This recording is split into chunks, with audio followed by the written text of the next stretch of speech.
James, de Percival Everett, parte 2, capítulo 7. Sammy foi enterrada no meio da noite, da chuva, da escuridão. Nossas mãos finalizaram o amontoado de terra que representava sua vida bem quando a chuva parou e as nuvens se abriram, revelando uma lua em formato de unha. Eu não tinha me dado conta, até aquele momento, de que estava congelando. Precisamos tirar essas roupas molhadas, eu disse. Embora eu tivesse conseguido ficar com um pedaço de vidro que usava para iniciar fogueiras, sem sol, ele era inútil, claro. Entramos mais fundo no matagal, para nos abrigarmos do vento, e nos deitamos encolhidos, perto um do outro. Ajudou. Acordei e me deparei com o caderno de couro de Daniel Emmett sobre o meu peito. Ele estava encharcado, mas havia mantido seu formato. Estava na minha sacola, disse Norman. Obrigado. Fiquei com medo de abrir e a coisa se despedaçar toda. Acho melhor deixar secar. E agora? Norman perguntou. Olhei para o rio sob a luz da manhã, uma superfície plana e aparentemente tranquila. Fiquei repassando a noite anterior em minha cabeça, como se fosse um sonho terrível. A alguns metros de nós, a sepultura da garota parecia-se, de forma bastante evidente, com uma sepultura. Norman estava sentado ao meu lado. Vamos seguir nosso caminho rumo ao sul até encontrar uma canoa ou um barco desassistido para roubar, eu disse. Roubar? E se formos pegos? Eu roubo, eu disse. Se a gente encontrar algum. Talvez a gente possa se esconder num barco de passageiros indo para o norte. Talvez você possa me vender de novo. Sim, deu muito certo da última vez. Concordei com a cabeça. Agora que todo mundo está com seus cachorros nos procurando em direção ao sul, acho que a gente deveria começar a ir para o norte. O que te faz pensar que encontraremos um barco? As pessoas simplesmente os deixam por aí, eu disse. Não dá para ficar arrastando o seu barco de volta para casa toda vez que você sai do rio. Nós só temos que ter certeza de que o dono não está por perto. Demora um tempinho para sumir de vista num barco. Fomos embora dali sem olhar mais uma vez para a sepultura de Sammy. Seguimos andando para o sul pelo meio do mato, mantendo a visão do rio o máximo possível. Eu tinha certeza de que tínhamos despistado Henderson e seus homens, mas não estava tão certo de que as notícias de nossa fuga não tivessem chegado até aqui. Por volta do meio-dia, nos aproximamos cautelosamente do rio e avistamos uma linha de pesca esticada em cima de um galho. Também havia um esquife amarrado ali perto. Avancei enquanto Norman ficou vigiando. Peguei 4 bagres de bom tamanho da linha e depois entramos bem fundo na mata para comê-los. Finalizamos 2 e eu cortei o restante em tiras e pendurei sobre as brasas fumegantes de nossa fogueira. Vamos pegar aquele barco? Perguntou Norman. Não. Eles vão vir conferir a linha antes de escurecer e depois voltar para casa. A gente pega o barco quando escurecer. Nos deitamos de costas e ficamos olhando para o céu. Você parece muito confortável com tudo isso, disse Norman. Eu conheço esse rio. Conheço os brancos que vivem nele. Abri o caderno e desgrudei algumas páginas para que pudessem secar. Pouco antes de anoitecer, Norman me acordou. Havia barulho de água perto do rio. Nos aproximamos e vimos um homem e um garoto remando até sua linha de pesca. Havia muitos peixes nela, de modo que eles nem suspeitaram que haviam sido roubados. Recolheram os peixes e deixaram seu barco mais uma vez, amarrado e desprotegido. Levaram os remos com eles. Eles só vão voltar de manhã, eu disse. Nós vamos precisar fazer remos. Passamos 1 hora usando o que havia sobrado de nosso barbante, amarrando gravetos pequenos a um galho bifurcado robusto. Nós só tínhamos material para fazer um remo. Estava bem escuro e silencioso quando desamarramos o esquife e partimos. Também levamos os peixes que haviam sido fisgados até aquela hora. A margem oposta estava escura. distante e invisível para nós. Eu não tinha certeza de que conseguiríamos enxergá-la mesmo sob a luz do dia. O barco balançava. "Essa coisa é segura?" perguntou Norman. "Descobriremos", eu disse. Então lembrei que Norman não sabia nadar e fiquei pensando no quanto ele deveria estar apavorado. Ele é seguro. Pode sentar tranquilo que o rio cuidará de nós. É com isso que estou preocupado. Nós vamos ficar bem. Eu estava exausto quando chegamos na metade do rio. Estávamos praticamente à mercê da correnteza. Eu não sabia quanto para o sul teríamos que ir até conseguirmos alcançar a margem leste, mas tentava nos conduzir nessa direção. "Olha", disse Norman, "luzes." Eu vi as luzes de um barco de passageiros. Ele estava bem distante e navegava rio acima, em nossa direção. Ainda não conseguíamos ouvi-lo, mas eu tive uma ideia. "Norman, vem até aqui", eu disse. Ele veio engatinhando até mim. "Preciso que você reme o mais forte que conseguir." "Ok, o que nós vamos fazer?" "Eu quero ficar bem na frente daquele barco." "Você está louco?" "Se ele só tiver uma roda na polpa, eu posso tentar nos amarrar a alguma parte da estrutura para subirmos a bordo." "Mas", ele perguntou, "sempre tem um mas." "Se a roda for lateral, vai ser mais difícil", eu disse. Não contei a ele que poderíamos ser cortados em pedacinhos. Ouvimos o barulho da roda conforme ela foi chegando mais perto. Conseguimos ficar exatamente na frente da embarcação. Para mim não fazia diferença se ficássemos a bombordo ou a estibordo do navio. Precisávamos nos preparar para as turbulências e os contrafluxos. Norman estava gritando e fazendo tudo, exceto pular fora do esquife, enquanto o barco a vapor ia ficando cada vez maior e mais barulhento. As ondas levantadas a estibordo do navio quase viraram nossa embarcação. Rodopiamos tanto que acabamos com a proa apontada para o norte. Norman estava agarrado ao seu assento. Colidimos contra o casco e fomos empurrados para o lado. Eu sentia que poderia ser arremessado para fora do barco a qualquer segundo, enquanto tentava encontrar alguma coisa em que pudesse nos amarrar. "Ai, meu Deus!" gritou Norman. Olhei e vi que aquela embarcação tinha uma roda lateral e que suas pás estavam batendo na água às nossas costas. Eu sentia a roda nos puxando. A visão das pás destroçando a água era apavorante. Esfolei feio a pele da mão enquanto tentava me agarrar numa corda enorme pendurada na lateral do navio. Consegui pegar a corda enorme do barco de passageiros e nos segurei ali. Mas eu não seria capaz de manter aquilo por muito tempo. Quase perdi a sacola que trazia pendurada no pescoço. "Segure em mim!" gritei para Norman. Eu estava de pé na proa do nosso barquinho. As pás gigantescas nos puxavam com mais força agora, sugando-nos em sua direção. "Segura!" Senti o peso de Norman somar-se ao meu. Puxei para a lateral do navio, até não conseguir mais aguentar segurar aquela corda. Norman deu um grito. "Pega a corda!" berrei. Senti meu peso aliviar, de modo que soube que ele havia pegado a corda. Pelo menos parcialmente. Não precisei dizer para ele subir por ela. Seu medo o fez puxar-se para longe da água, para cima do convés, pisando no meu ombro e na minha cabeça no processo. Era uma escalada curta, porém íngreme, mas as cordas nos forneciam apoio para os pés.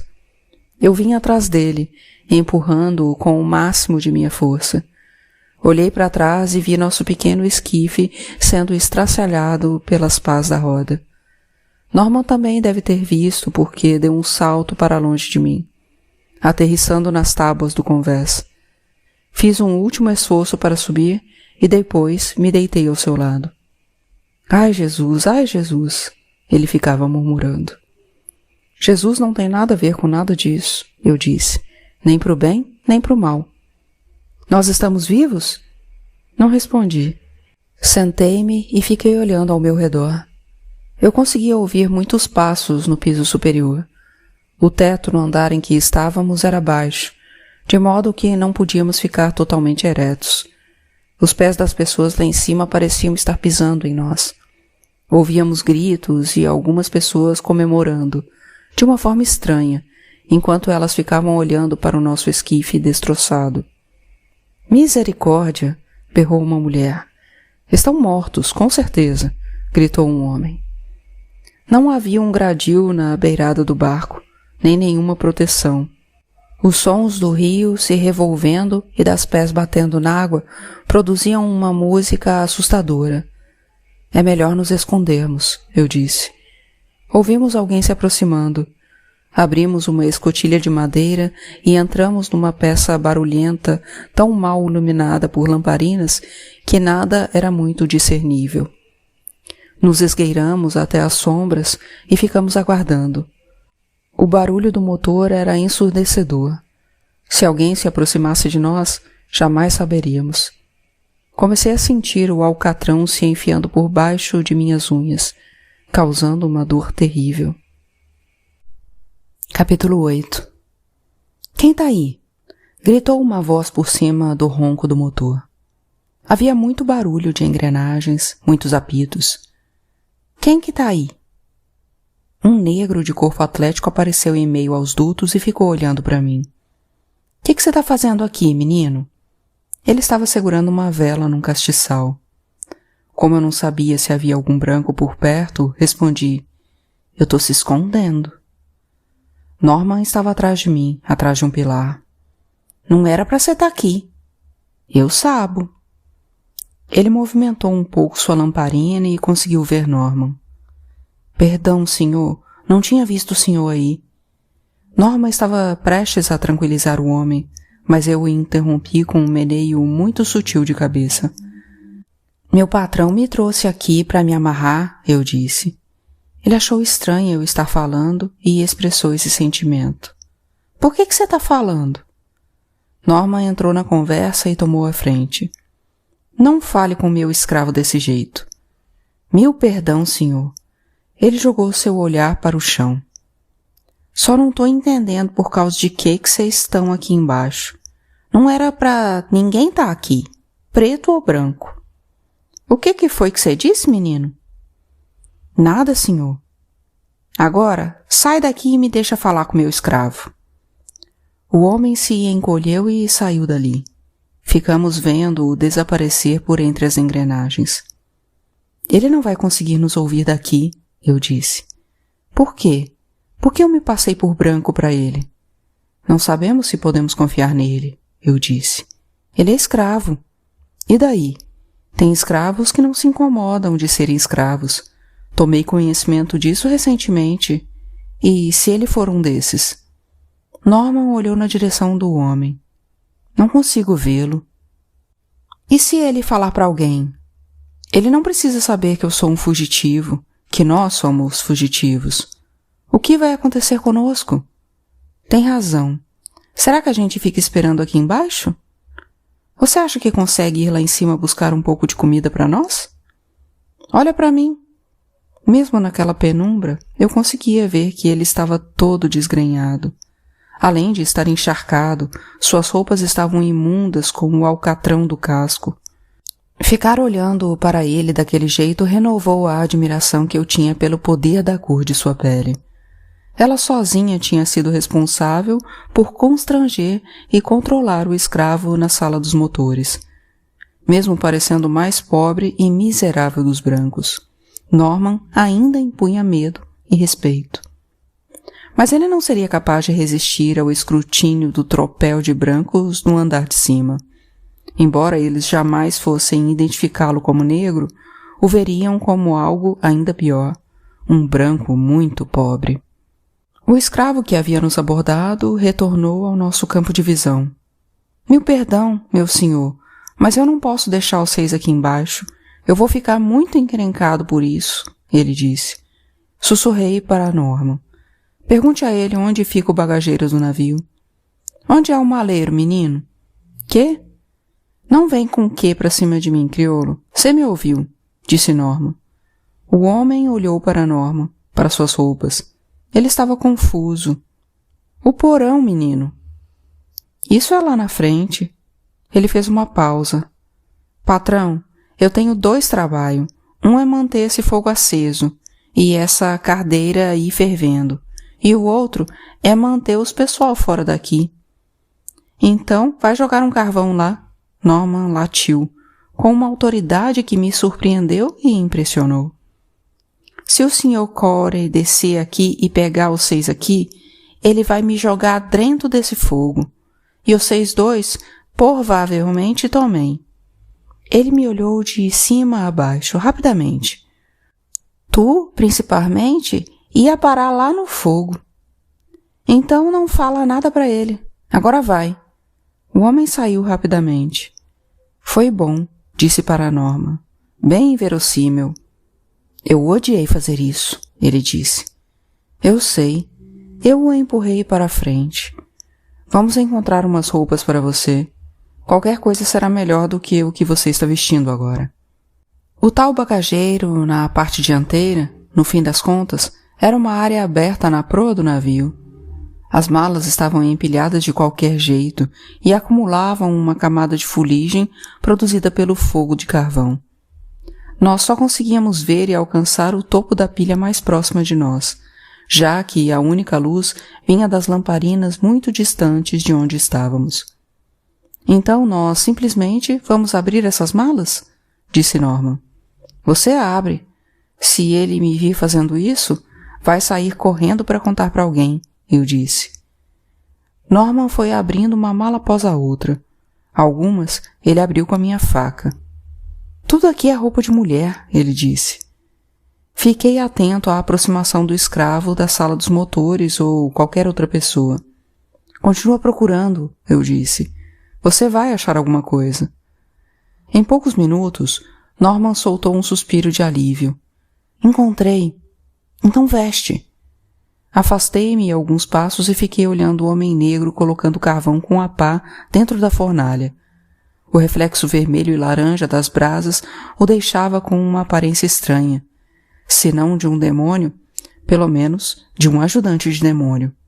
Ele sorria enquanto trabalhava. Quando voltei na direção de Norman, ele estava mais estranho do que o homem dos motores.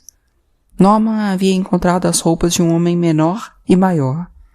Um homem gordo com braços bizarramente compridos.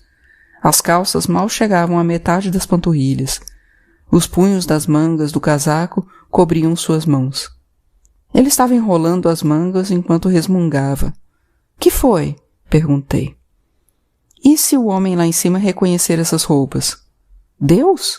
— Não esse homem lá de cima. O homem que é dono dessas roupas. Norman sacudiu a cabeça, quase chegou a rir. — Não vai, eu disse. Os brancos são vaidosos. Essas roupas estão horrorosas em você. Ele acha que as roupas dele são lindas. Que o homem lá de cima te ouça. Se eu tiver que pular desse barco, estou morto. O nervosismo da situação e o calor extremo do lugar estavam fazendo-o suar profusamente. Concordei com a cabeça. Fomos andando até a fornalha, e o homem ficou olhando fixamente para Norman. — Como eu faço para chegar lá em cima? — perguntou Norman. — O senhor não sabe? Norman lhe deu uma encarada severa. O homem apontou. Norman virou-se para mim. — Você espere bem aqui, me ouviu, menino? Não deixe esse crioulo falar qualquer coisa diferente para você. — Sim, senhor, eu disse. Norman subiu pela escadinha e desapareceu atrás de uma portinha. Percebi o quanto seus passos eram suaves. Ele se movia como um gato grande. Também percebi que o homem do motor ficou olhando para ele, talvez com ódio, certamente com medo, até que, enfim, entendi que era assombro. — Então esse aí é o seu senhorzinho? — disse o homem. — Sim. Tem alguma coisa estranha nele. — Qual o seu nome? — perguntei. — Brock. E o seu? — Jim. — Bom, Jim, venha até aqui me ajudar com esse carvão. — Quê? Se você vai ficar aqui, tem que trabalhar. É a minha regra. Ou eu posso ir lá em cima e falar para o Sr. Corey que você está aqui. e ele vai descer com o chicote trançado dele e arrancar o seu couro. Admito que fiquei morrendo de medo daquilo, mas, acima de tudo, fiquei confuso. Peguei a pá e comecei a alimentar o fogo com o carvão. O barulho era tão intenso quanto o calor. O cabo da pá, feito de madeira, estava quente e era difícil de segurar. Eu tinha que ficar mudando a empenhadura para melhorar meu controle da ferramenta. Segue firme, disse Brock. Segue adiante, fazendo isso por tempo suficiente. Você se acostuma. Começa até a gostar. Você gosta? Perguntei. Eu gosto, ele disse. É pro meu senhorzinho. Por que você diz senhorzinho desse jeito quando fala comigo? Porque é assim que se diz. Ele ficou me encarando. Não fique achando que eu não sei que tem alguma coisa acontecendo aqui. O que você acha que está acontecendo? Perguntei. Alguma coisa. Ele pegou uma toalha imunda que estava pendurada num cano do teto e enxugou o rosto e o pescoço. Tem alguma coisa acontecendo. Quando o Sr. Corey descer aqui, eu vou contar para ele. Eu gostaria que você não contasse, eu disse.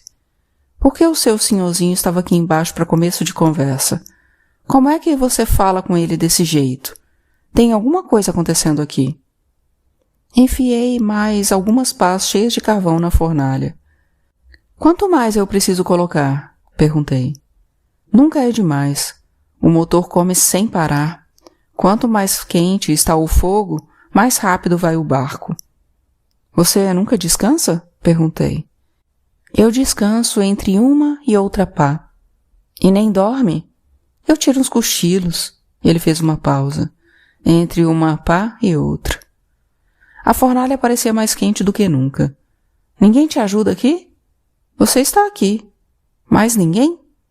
É o meu motor e eu o mantenho funcionando. Pro senhorzinho, eu disse. Ele ficou ofendido. Esse motor é meu. Você nunca sai dessa sala? Não vai lá fora para mijar ou cagar? Tem um buraco no chão, lá na proa. Não tem janelas aqui embaixo, eu disse. Como você sabe quando é dia ou noite? Não importa. O fogo está quente e a roda está girando. Uma badalada do sino, eu abro uma válvula. 2 badaladas, 2 válvulas. 4 badaladas, eu fecho estas e abro aquela e jogo todo esse vapor para a roda. É isso que nos faz andar. E quando o barco atraca? Ele ficou me encarando. Quando ele para, eu disse. É quando eles jogam mais carvão aqui embaixo e eu limpo as bitolas e toda a estrutura. É quando eles colocam mais água nos tanques. É quando o Corey desce aqui. Senhorzinho Corey, ele disse. Senhorzinho Corey, é aí que ele desce? Ele não respondeu minha pergunta. O carvão desce aqui e eu faço o fogo de novo. E a roda começa a girar e nós partimos. Quando foi a última vez que o senhorzinho Corey desceu aqui? Às vezes a caldeira faz um barulho, tipo um estrondo. Não sei porquê. É um barulho novo. Ela sacode um pouco. Fiquei olhando para a caldeira gigante, cinza escura e negra de fuligem e vermelha de ferrugem. Enxuguei o suor do meu rosto e fiquei olhando para a fuligem na minha mão. Você respira isso o tempo todo? Perguntei. Não tem nada de errado aqui embaixo. Eu respiro muito bem. Mas tem alguma coisa estranha com você e com aquele homem que você diz que é o seu senhorzinho. O sino deu 4 badaladas. Tenho que abrir no máximo, disse Brock, parecendo empolgado. Ele girou algumas manivelas e puxou algumas alavancas. Mais carvão, ele disse. Joguei mais uma pá. Os canos apitaram e a caldeira sacudiu, produzindo ruídos quase humanos. Eu não sabia o suficiente sobre aquilo para dizer se aqueles sons eram estranhos ou não. Ouviu isso? Ele disse. Escuta, parece uma mulher chorando. Você falou sobre esse barulho para o Corey? Senhorzinho Corey. Você falou para ele? Eu não preciso falar para ele, disse Brock. Escuta, estou cansado. Vou fazer uma pausa. Brock tomou a pá de minhas mãos e a jogou num monte de carvão. Está muito quente aqui. Eu me sentei no chão, com as costas apoiadas na parede. Você tem alguma comida? Não tem comida. Quando você come? Perguntei. Quando é hora de comer. Eu levanto, pego a minha bandeja do lado de fora da porta e como. Todos os dias. Você nunca sai dessa sala? É isso que nos faz andar, ele disse. O senhorzinho Corey garante isso. Ele passou o punho pela testa. Às vezes eu como pão de milho. Fechei os olhos e tentei não sentir o calor. Não consegui dormir, hipnotizado pelos sons do arremesso ritmado do carvão. Em seguida, Brock começou a cantar. Sua voz era grave e nada agradável, toda rouca e desafinada. Sou escravo nesse barco. Ruia, ruia. Sou escravo nesse barco. Eu faço o barco navegar. A chuva enche o rio. Ruia, ruia. A chuva enche o rio. Eu faço o barco navegar. O barco vai pelo rio. Ruia, ruia. O barco vai pelo rio. Eu faço o barco navegar. Senhorzinho Corey me dá pão de milho. Ruia, ruia. Senhorzinho Corey me dá pão de milho. Ele faz o barco navegar. Abri um dos olhos e fiquei observando-o durante algum tempo. Mas depois voltei a fechá-lo porque não gostei do que vi. Infelizmente, nem eu nem o ronco do motor conseguíamos bloquear o som de sua cantoria tenebrosa. Horas se passaram. Eu devo ter dormido, muito embora, quando acordei, tenha tido certeza de não o haver feito. O tempo parecia congelado, mas permaneceu congelado por um tempo longo demais. Fiquei imaginando Norman no andar de cima, nervoso, mas talvez mais confortável fisicamente, sem passar calor nem estar coberto de fuligem, ainda que, sem dúvida, mais assustado do que eu estava, mais perdido. Fiquei me perguntando se ele estaria com raiva. Fiquei me perguntando se eu, alguma vez, não tinha estado com raiva. De repente me dei conta de que a cantoria e o movimento de paz haviam cessado. Abri os olhos e vi que Brock estava comendo, com seus dedos sujos, de um prato de metal. — O que é isso? Perguntei. — Pão de milho, ele disse. Olhei para cima, para a escada que levava até a portinha. — Sobrou alguma coisa? — Não, ele disse, e jogou na boca o que supus ser o último pedaço. — Você nem pensou em dividir? Perguntei. — Você nem deveria estar aqui para começo de conversa. Você falou sobre mim para o Corey? Senhorzinho Corey? Você falou para ele? Você nem deveria estar aqui. Você não ouviu. Ele só deixa a comida na porta. Como se você fosse um cachorro. Como é, fisicamente, o senhorzinho Corey? Ele é o senhorzinho e fim de papo. Meu estômago reclamou. Tive a ideia de lamber as migalhas do prato dele, mas não o fiz. Em vez disso, eu fechei meus olhos novamente. A porta se abriu lá em cima. Esgueirei-me até as sombras. E se fosse Corey? Eu não achava que seria capaz de sobreviver a mais um açoitamento. Por sobreviver, queria dizer que eu talvez não me sujeitasse a isso. Sentia, de maneira mais plena, a raiva que vinha cultivando havia uns 27 anos, mais ou menos. Mas não era Corey, era Norman. — O que você encontrou por lá? Perguntei a ele, sem pensar. A cabeça de Brock girou à minha procura. Eu havia me dirigido a um homem branco sem o uso da língua de escravo. — Misericórdia, disse Brock. Eu sabia que tinha alguma coisa aí. Eu ainda não sei o que é, mas que tem alguma coisa, isso tem. Norman ficou chocado com a animação do homem. — Venha até aqui, ele me disse. Precisamos conversar. — Misericórdia, meu senhor. Que coisa horrível, disse Brock. Fui atrás de Norman, deixando Brock com sua pá. Ele trabalhava com rapidez e força. — O que foi? Perguntei, assim que saímos do alcance dos seus ouvidos. O Emmett está aqui em cima. Olhei para a fornalha. Ele não me viu, mas o trombonista talvez sim. Nunca gostei daquele cara. Ele enfiou a mão no bolso. Eu trouxe um pão. Obrigado. Tem mais alguma coisa, disse Norman. O barco está lotado de gente. Abarrotado. As pessoas estão tentando voltar para casa, no norte, por causa da guerra. Guerra? Os estados de escravos estão tentando se separar da União. Foi o que eu ouvi. Não sei direito o que isso quer dizer. De todo modo, estão assustados. Guerra, eu disse. O que aconteceu aqui embaixo? Perguntou Norman. Em primeiro lugar, este escravo adora ser escravo, eu disse. Ele parece adorar seu senhorzinho, como ele o chama. Acho que acontece. O lance é o seguinte, eu acho que não existe um senhorzinho. Quê? Acho que não existe um senhor, senhorzinho Corey. Ele só fica aqui embaixo fazendo este navio flutuar e navegar pelo rio. O senhorzinho Corey provavelmente está morto. Talvez esteja dentro daquela fornalha. Norman olhou para Brooke atrás de mim. Olha ele trabalhando. Virei-me para olhar para ele. Brooke estava se movendo freneticamente, usando sua pá que nem um louco, e o fogo parecia estar tentando sair de lá de dentro e pegá-lo. A caldeira deu mais um grito, só que dessa vez foi mais alto e mais agudo. Agudo e contínuo. O motor inteiro tremeu com força e depois começou a crepitar.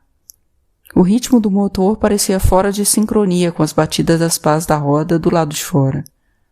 Tem alguma coisa errada, disse Norman.